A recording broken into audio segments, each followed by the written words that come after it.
Greetings! Continuing our folly with old hard drives, it is today time to demonstrate the Western Digitals. Now, I have 10 of these drives. They are all from the Western Digital Caviar series. Many of them, most of them, are from the mid to late 90s, which you can tell by the label. Many of them have this style of label. Now, Western Digital drives, they hold quite a place in hard drive history. The Western Digital Caviar was actually the very first modern 3.5-inch IDE voice coil based hard drive. They were the first hard drive of that type. And they really broke some new ground, because not only did they introduce such new technology to personal computer data storage, but they did it exceptionally well. The original Caviar hard drives, released I believe in 1990, were incredibly reliable, they were very fast, and many today still work just fine. I have an early Caviar, it's this one right here. This isn't of the first generation Caviars, but it's from the second generation. And the second generation looks just like the first in this black case. And that's another thing about Western Digital Caviar drives, is they were, as one website put it, they were literally the first fashionable computer hard drive. Back in the early 1990s, it was actually cool to have a Western Digital Caviar in your computer. And I'll show this drive to you. As you can see, well, as you can see, these things have had some bugs living on them. And he's still alive. Hello. He won't be alive for long. But, yes. Western Digital hard drives were the very first fashionable drives. Quite literally, they physically look so good compared to other hard drives at the time. You can see they had a very streamlined look, no sharp edges anywhere, just they had this perfectly flat faceplate. You know, you could handle them and your hands wouldn't get that stinky metal smell on them. And they quite literally look so cool. And they also broke ground in how you configured them. Hard drives before the Caviars oftentimes had various methods of configuring whether they were master or slave or like that, and some of them were quite difficult to program as such. The Caviar, to my knowledge, introduced the jumper method of selecting master, slave, or cable select. As you can see, there's the three settings right there. It was simple as putting a jumper on. Now I see this one is a bent pin, but that's no problem. And yeah, these drives broke so much new ground for computer hard drives back in the day. And they continued that trend until probably the late 1990s when Seagate started to take over. Seagate and Quantum. And just to exemplify the aesthetic qualities of the Caviar series of hard drives, this is Western Digital's hard drive that came before the Caviars, the model 93044A. And as you can see, it is one ugly duckling of a hard drive, especially compared to these units. Also, those drives were incredibly unreliable. They were based on stepper motors, which that in itself wasn't the reliability issue. There are several reliable stepper motor based hard drives in existence, but those particular Western Digital drives before the Caviars, they were quite awful hard drives. Now, with that being said, I have always been quite skeptical of these particular Western Digital hard drives from the mid to late 1990s, because when I first discovered all these old hard drives at high school, and I tested them all for any bad drives, I know at least most, maybe even all of the bad drives I had tested were Western Digital drives, and quite a few Western Digitals were bad. There was probably at least 5 more of these drives in that room where I found all the hard drives that were completely dead, and even after all the ones I tested good came home with me, since that time, some of them have gone bad. And I haven't had that with any of the other brands, so I'm personally quite skeptical of these drives. I don't think there's anything wrong with them. I just think probably they haven't stood the test of time, as well as the Quantums and the Seagates and all the other drives. Anyway, we are going to hook all of these drives up to the Compact Pro EN one by one. I'm going to have the Olympus LS7 set up on the tripod so you can get a good listen at what they sound like. I'm going to run a spin rate test on them, and it's going to be all the same as before. And I have all the information of these drives on my database on the ThinkPad. Speaking of which, another reason I really like these drives, first of all, they had a really cool labeling scheme. From the second generation of drives introduced in, I think, 1991 or 92, all the way up to late 1998, Western Digital used this labeling scheme where any particular size of drive had a particular color of stripe on the label. You can see their drives of various color stripes on them. And I just think that's actually really, really cool. And also, a very nice thing for Western Digital to do was they put dating information right on the label. All of these drives have the date right on them, and they also put the technical information, such as the drive parameters and the size and all the power requirements and everything. It was great. Also, because of the exceptionally flat cover that these drives have, these drives are also popular for cutting out part of the cover and installing a transparent window so you can see the drive inside. Similar to what I did with the redneck transparent hard drive, or whatever I called it, which of course that was a quite awful example because I pretty much did everything wrong. Amazingly, that drive still spins up and works, although all the time it's getting more bad sectors. Another nice thing about these drives is the model number on it tells you a lot of crucial information already. The last four numbers are the size of the drive, roughly in megabytes, so this drive is roughly 3.2 gigabytes. The first number is the number of platters. This one has 2 platters. As you can see, these two drives are the same size, 2.1 gigabytes, but this one has 2 platters, and this one, which is a couple of years newer, has all that space on 1 platter. And as you can see, they have different colored stripes, so it depends on the number of platters as well. Alright, to begin, this is a Western Digital Caviar 22100. It is 2.1 gigabytes in size, runs on the ATA2 interface, spins at 5200 RPM, has 2 platters, 4 heads. It was made May 29th, 1997, and it has slightly worn bearings and bad sectors.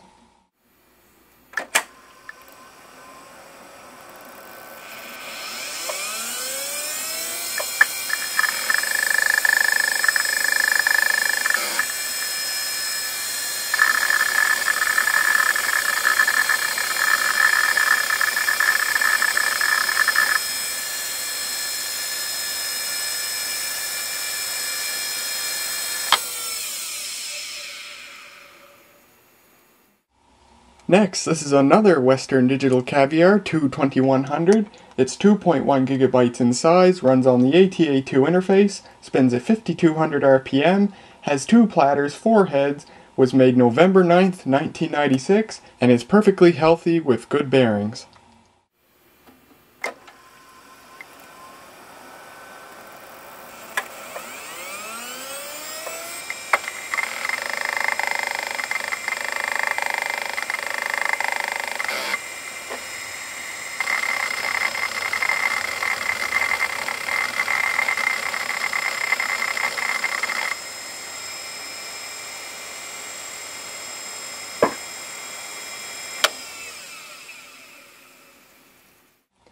Next, this is a Western Digital Caviar 12100. It's 2.1 gigabytes in size, runs on the ATA33 interface, spins at 5400 RPM, has 1 platter, 2 heads, was made May 19th, 1998, and is perfectly healthy with good bearings.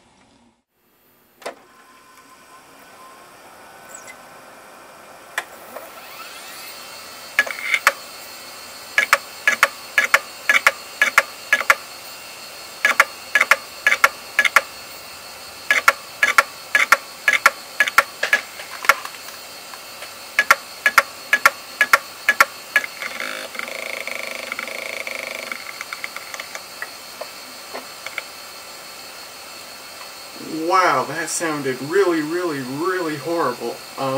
Amazingly, after doing all that nonsense, it actually completed the seek test, so it might still work, but holy cow, did that sound awful. Well, this should be interesting.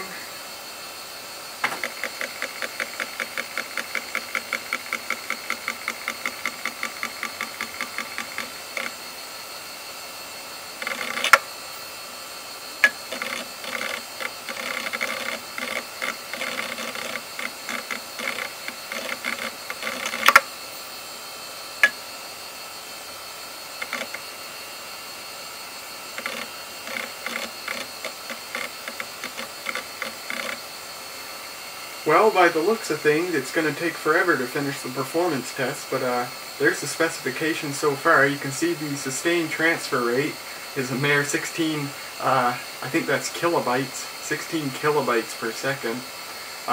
Yeah, I definitely have to check that drive out. Let me see, because that's very odd for a perfectly healthy drive to just go bad like that in storage. Especially since it was stored for years before I actually get a hold of it. I'm just wondering if the cable might be bad. Let's see what it does this time.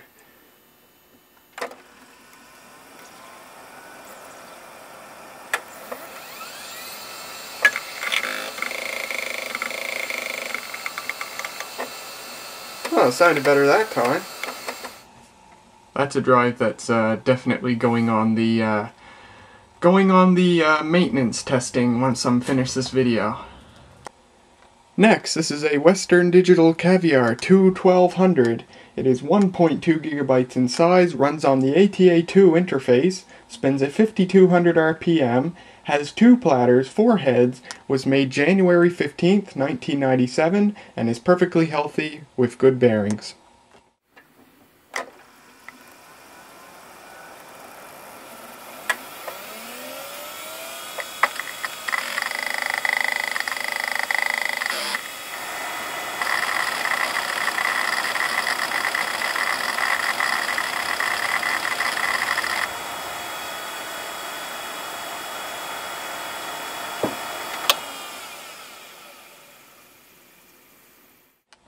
Next, here's a slightly newer one. This is a Western Digital Caviar 43AA.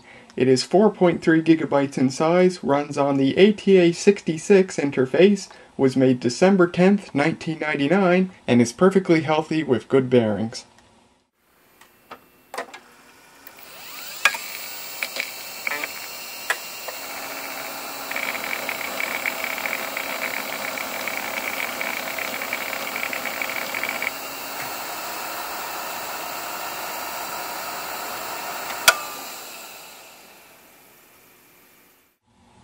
Next, this is a Western Digital Caviar 3200. It is 3.2 gigabytes in size, runs on the ATA33 interface, spins at 5400 RPM, has 2 platters, 3 heads, was made April 9th, 1998, and has good bearings but reports ECC errors.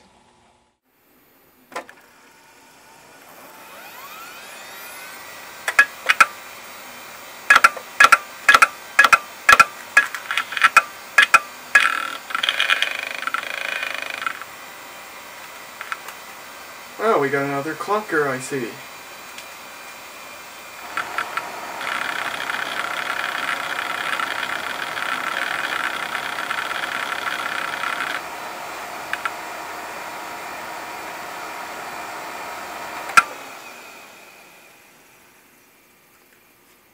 You can see what I mean when I say I'm skeptical of these drives. Already I've had 2 of them give me the click of death. We'll see if this one does it again when I turn it back on.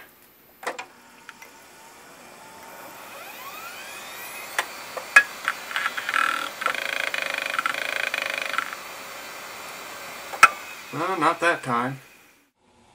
Another slightly newer one. This is a Western Digital Caviar 6400.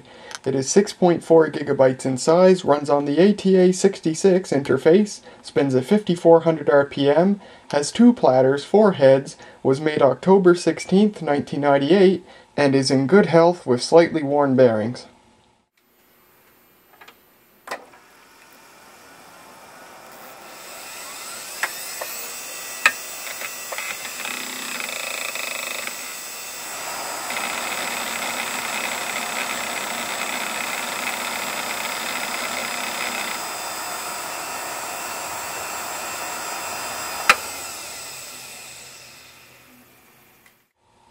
Next, this is a Western Digital Caviar 2500. It is 2.5 gigabytes in size, runs on the ATA2 interface, spins at 5200 RPM, has 3 platters, 6 heads, was made January 16th, 1997, and has not only worn bearings but also bad sectors. I'll be surprised if this drive isn't completely dead.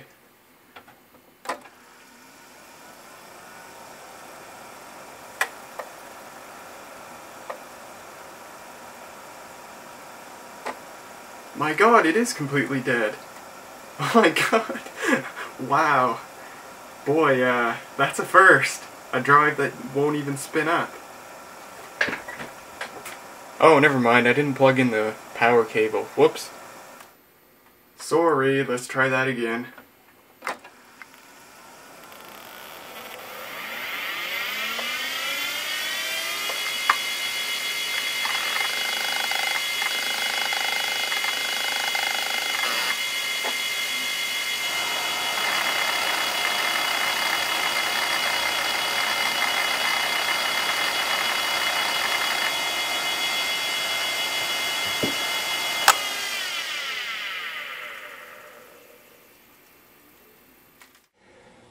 Next, this is the newest drive of the bunch. This is a Western Digital Caviar 102BA. It is 10.2 gigabytes in size, runs on the ATA66 interface, spins at 7200 RPM, has 2 platters, 3 heads, was made June 28th, 2000, and is in good health, but has worn bearings. And, this is definitely the heaviest of all of my hard drives, period. This thing weighs a ton. You wouldn't want to drop it on your foot. And also, because of the worn bearings, this drive has what I like to call that classic hard drive sound to it.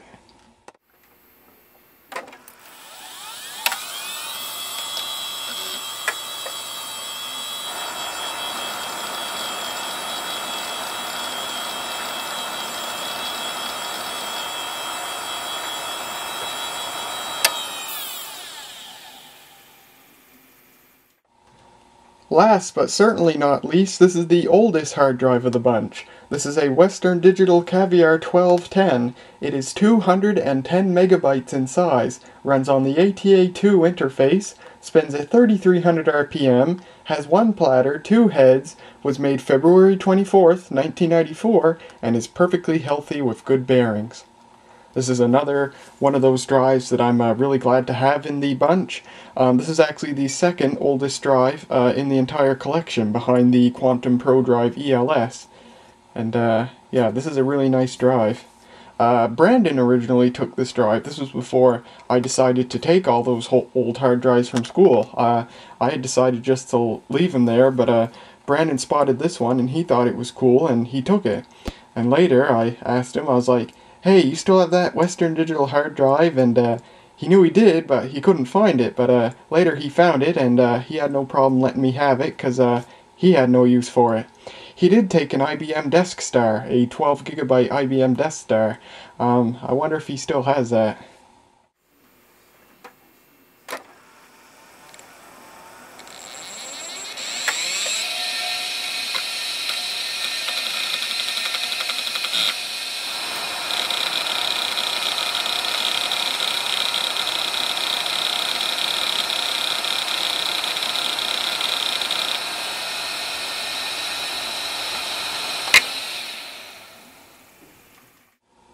Well, there you go. There's all the Western Digital hard drives. I do like these old Western Digital drives because they have such a cool startup sound. I really like the startup sound. But as you can probably understand now, I am skeptical of these drives. As you see, I have 2 of them here that when I first powered them on, they gave the click of death, but they haven't since. So maybe it was just from sitting a while, but nonetheless, I'll put these on the maintenance test and make sure they don't have any additional bad sectors, although I think, no, both of these drives, this one's supposedly perfectly healthy, this one supposedly only has bad sectors, so I don't know, but anyway, I'll put those on the test, and whatever, if they test to have more wear than they previously did, I'll keep them anyway. I intend to keep these drives until they're completely unusable. But there you go, and I hope you guys enjoyed this video, and I'll see you guys next time. Next, this is the newest drive of the bunch. This is a Western Digital Next, this is the... Here we go.